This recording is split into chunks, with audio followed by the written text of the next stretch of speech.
Okay, oh, lovely to have you join us today. Could you just start by introducing yourself, Jose? Yeah, no, nice to be here. My name is Jose. I'm a former Cambridge student. I studied I'm an MPhil in Modern European History, and I graduated in 2019. And ever since I've been working in things related to the EU and to EU policy in different organizations. And yeah, and currently live in Brussels. And yeah, that's been me. Yeah. Fantastic, thank you. And it'd just be lovely to hear a bit more detail, sort of since you graduated. What were your first steps after graduating, and how has that got you to where you are now? Yes, so I graduated in July 2019, and back then, sorry, and during my master's, since I studied history and I did a research master's, I did consider for for uh, for a while to go into research, to continue to pursue an academic career, but to be honest, I wasn't really sure it that was really my path to follow. And the MPhil, the masters was a good way also to decide whether I wanted to continue in that path. And I decided not to. And since I was interested in the EU in general, international relations, in policy in general, I decided to apply for internships and jobs in this area. And I had the chance. This was in October 2019. I had the chance to do an internship, to start an internship at the EU delegation to India in Delhi. And I was there for 5 months, uh, October to March, and I left when the pandemic started. And after that, I came to Brussels last year in September 2020. I started working for this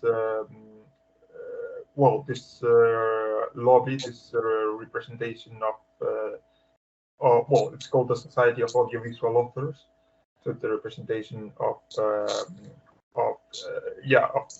audiovisual authors in the EU, and we dealt a bit with copyright issues, authors' rights, and also a bit on digital regulation. It was an interesting place. And afterwards, I was for a few months at the Council of Europe's office here in Brussels. And now I'm at an NGO, Fair Trade.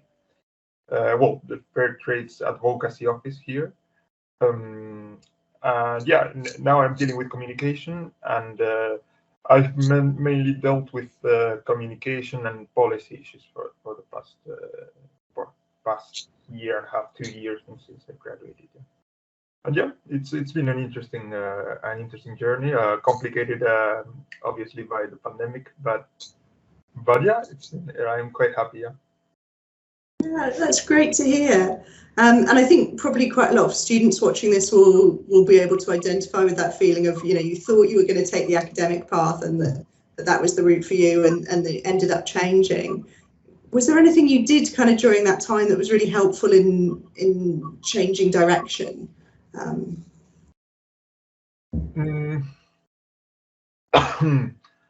Well, not specifically during not anything specific, but I did. I mean, during my studies in general, I did follow, despite the fact that I was studying history, I also followed the news. I followed the developments in the world, and also when I was in England, everything related to the EU and yeah, and I got interested in that, and I had some friends and some some acquaintances who had worked or had interned for the EU. And I got in contact with them, and I asked them questions. It's always good to find people you know, or at least more or less know, uh, who can give you their view, who can tell you what they've done. That was really helpful, actually. Yeah. So kind of following your interest and your passion that was already there, and then Yeah. who'd been there before you. And just a kind of really practical note, but where did you find the jobs that you applied for, and where were you looking? Yeah. In the case of my first internship at the EU delegation to India, I wasn't specifically looking for something in India, though it was really interesting and really a good opportunity. But I was interested in international relations, external relations of the EU. And in any case, the EU institutions, they have a lot of internship opportunities. All of them, the Parliament, the Commission, also the delegations throughout the world. Now there's even a delegation in the UK, I looked for it there. I think this was because the delegations have their own internship calls. So I just saw it. I applied for it. I had a short interview, phone interview with the deputy ambassador, and actually, I think in the beginning they told me they couldn't take me. They had taken someone else, but in the end, this person probably found something better or something, and they did take me.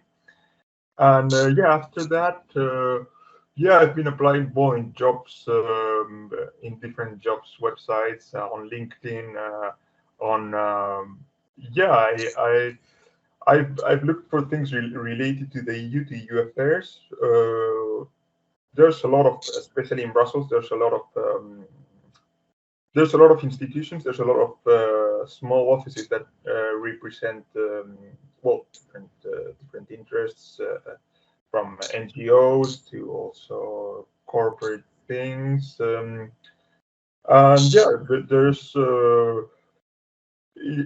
I'd say those two jobs websites and LinkedIn are the places to go. And then obviously this is a wide sector, so you have to know what you're looking for, and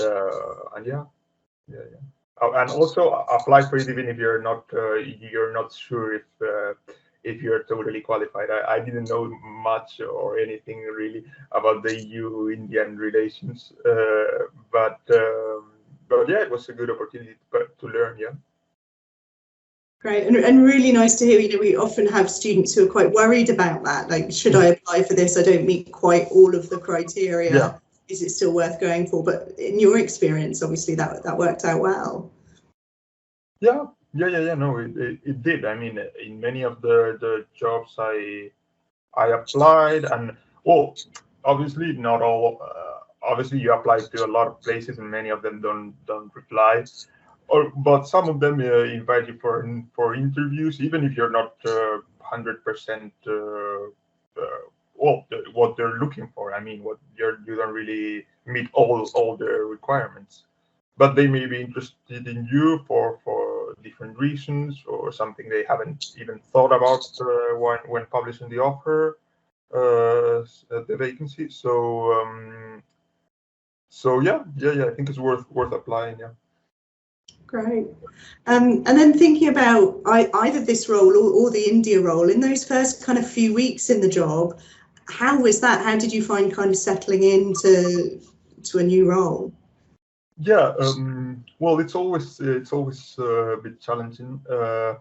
well, focusing on my current role, which is a bit more recent. Um, yeah, it does take a bit of time to learn.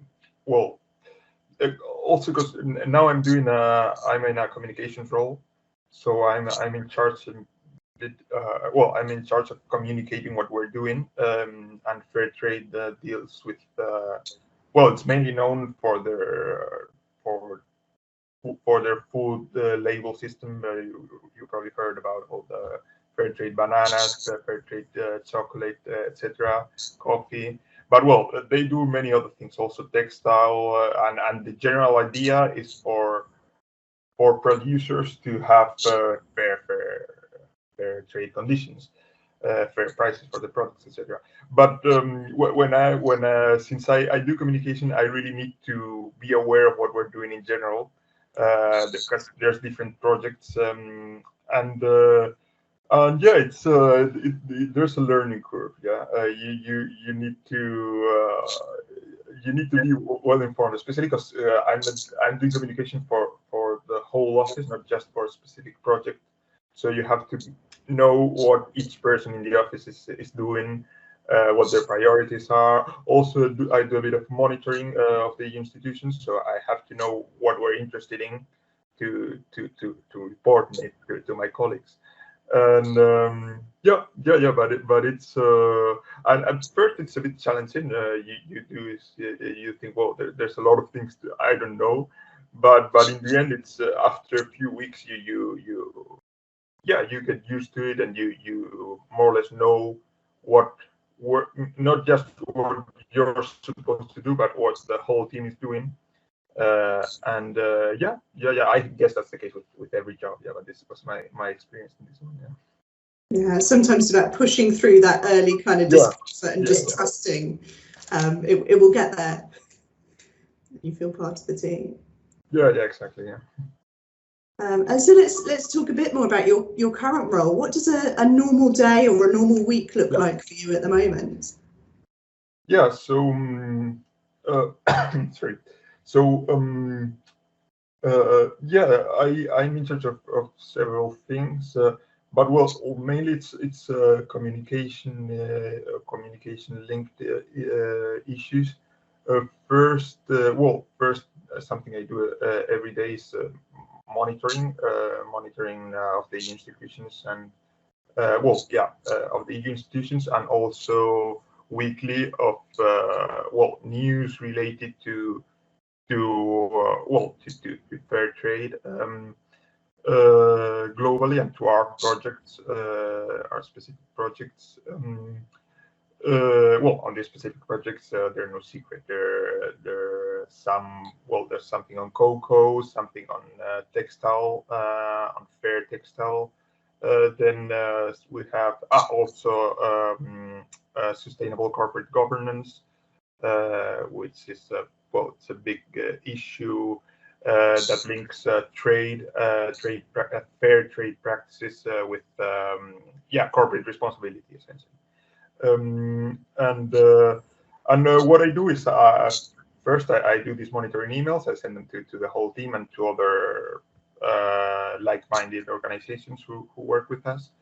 And then I also then every time we have a position paper or something we want to publicize. Sometimes, for example, we publish joint position papers with other NGOs, and so I publicize them online on our social media. I'm also in charge of the website. Then we also have this project with young people who are interested in fair trade, and we have a young fair trade program, young fair trade advocate program, which is an academy where we have young Europeans who are interested in fair trade, and we have several modules with them on the issues we work on, I'm in charge of being the contact point with them. I every week I send them an email with the modules we have, different news that may be interest or materials that may be interesting to them. Then what else? Yeah, that's a bit what I do in general. Yeah, and also, well, I monitor also, well, and I'm in charge of social media, which, well, here it's mainly Twitter that we use, and also LinkedIn to a certain extent. I coordinate a bit. Our communication initiatives. Wow, so a real variety of different things. Yeah.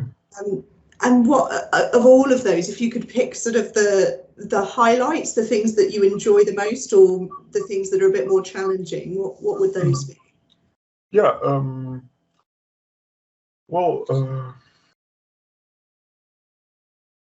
I mean, I do enjoy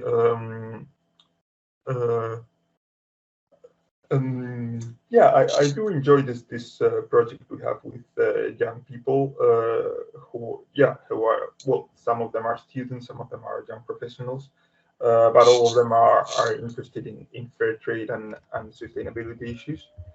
And I enjoy it because it's a way, because our office, despite the fact that it's an NGO, we're mainly focused on advocacy. So we don't advocacy that is lobbying or being the representation before the EU, or the representation of fair trade before the EU.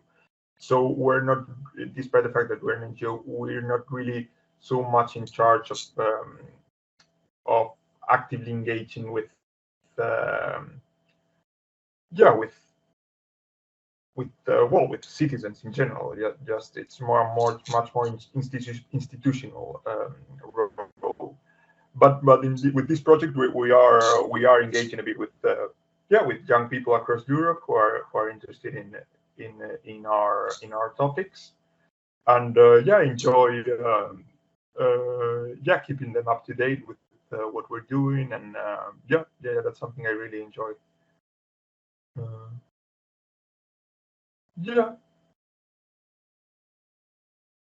Great. And finally, just to kind of round us off, if there was anyone watching who was thinking they'd kind of like to follow your path, either getting involved in the EU or getting involved in NGOs, have you got any tips for them? Anything you'd kind of recommend that they do?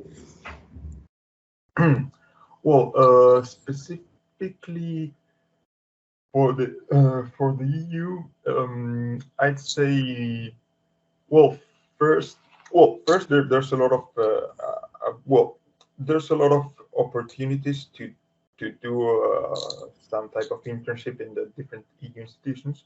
There's a variety of topics and institutions, and so I would say first, to figure out exactly what you're interested in. Obviously, that may be a bit difficult at the first stage, but then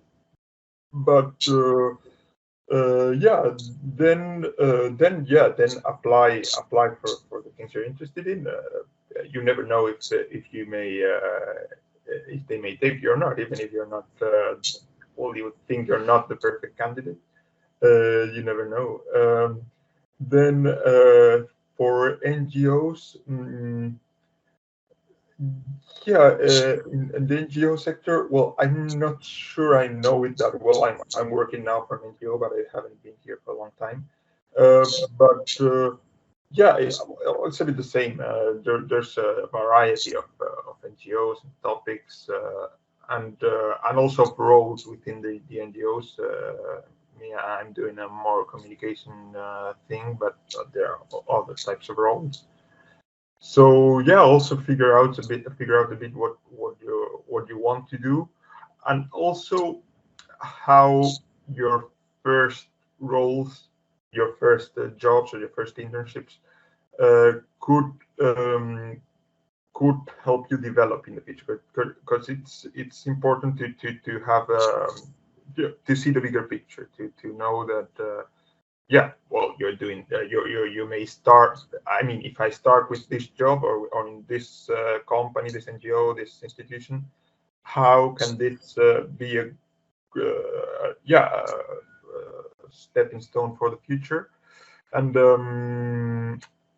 yeah, it's important to have this in mind, because afterwards, when you do job interviews and everything, you have to tell your story. So it's important to know what your story is. Where do you want to go? What you're doing now is important for your future. Yeah. I love that. That's something we often talk about actually at the Career Services. It's your story to tell, and there's different ways of telling it as well that kind of highlight different things that you've done. Jose, thank you so much for giving us your time today and sharing your experience. We really appreciate it. Yeah, no problem.